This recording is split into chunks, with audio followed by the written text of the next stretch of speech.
Mi nombre es Juan Daniel Tremiño, tengo 28 años, soy nicaragüense y en el 2017 fundé el medio de comunicación Coyuntura junto a mi colega Jairo Videa y ahí seguimos ejerciendo desde esa plataforma.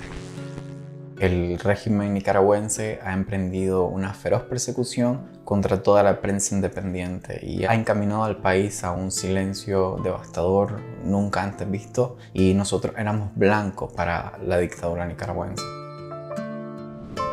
En agosto de 2018 la situación llegó a un nivel tan extremo de persecución en contra de mi persona, en contra de otros colegas del medio y otros periodistas alrededor de todo el país, que nos vimos en la necesidad de exiliarnos, de desplazarnos fuera del territorio nacional.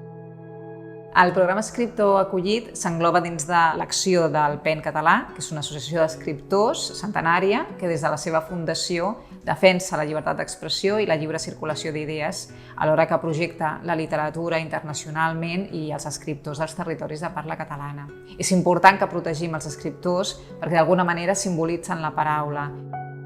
El programa té 3 objectius. Hi ha un que és el més immediat, que és garantir la protecció d'aquests escriptors que estan perseguits. Hi ha un segon objectiu, que és aprofitem l'estada d'aquests escriptors a la ciutat de Barcelona i donem a conèixer la seva obra i també que ells puguin entrar en contacte amb escriptors catalans. I després hi ha un tercer objectiu, que és sensibilitzar la població en general del per què és important protegir la llibertat d'expressió i quines són les situacions de manca de llibertat d'expressió y de vulneració de drets humans que s'estan donant en altres contextos.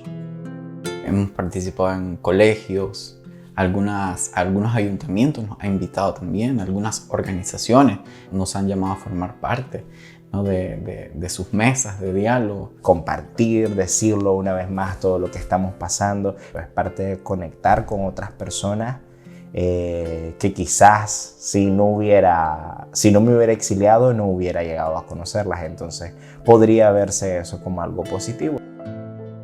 La xarxa ICORN, que és la xarxa internacional de ciutats refugi, que es crea a Stavanger, a Noruega, amb l'objectiu que hi hagi una entitat que coordini els esforços de totes aquestes ciutats refugi i al mateix temps coordini a tots aquells escriptors que estan buscant refugi fora del seu país.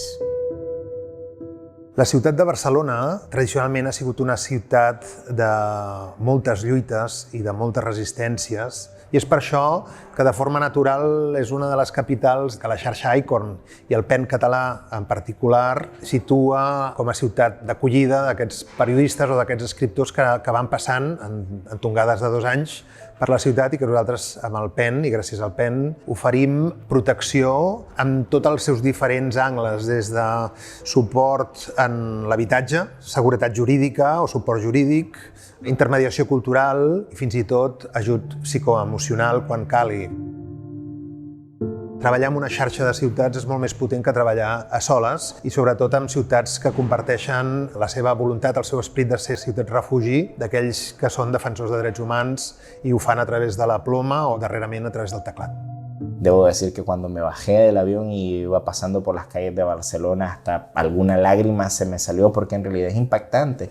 Es darte cuenta que en tu país, en donde naciste, no existen en realidad las libertades públicas. Había mucha curiosidad de conocer la ciudad, de qué me espera aquí, dónde voy, qué hago. Todas esas preguntas me las hacía al mismo tiempo. Entonces así ha sido poco a poco, conociendo, preguntando, involucrándome y con la acogida del PEN pues ha sido muy satisfactorio este proceso.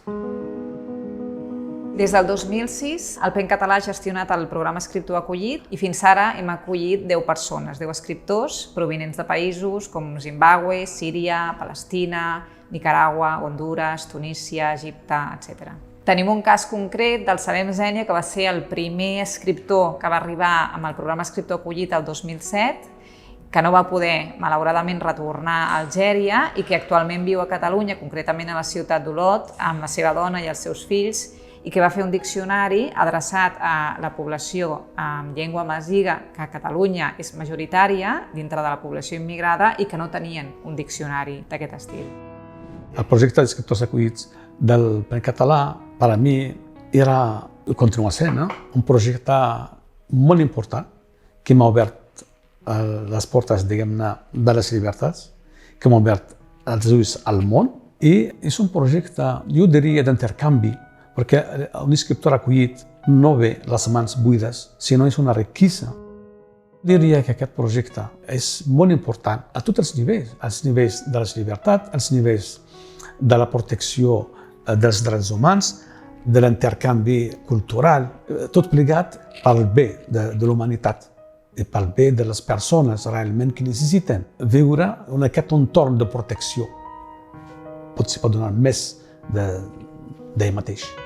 El objetivo del programa en sí es que nosotros podamos salir de un contexto difícil, de un contexto de violencia, para que nuestras ideas, nuestra letra, nuestra pluma todavía siga redactando. Aprovechando esta oportunidad para seguir trabajando en pro de informar y documentar lo que pasa en el país, pero también de seguir incentivando la esperanza para que la gente no la pierda y algún día podamos retornar a nuestro país y sea un país con todas las condiciones, con todo lo que se sueña, con todo lo que se necesita.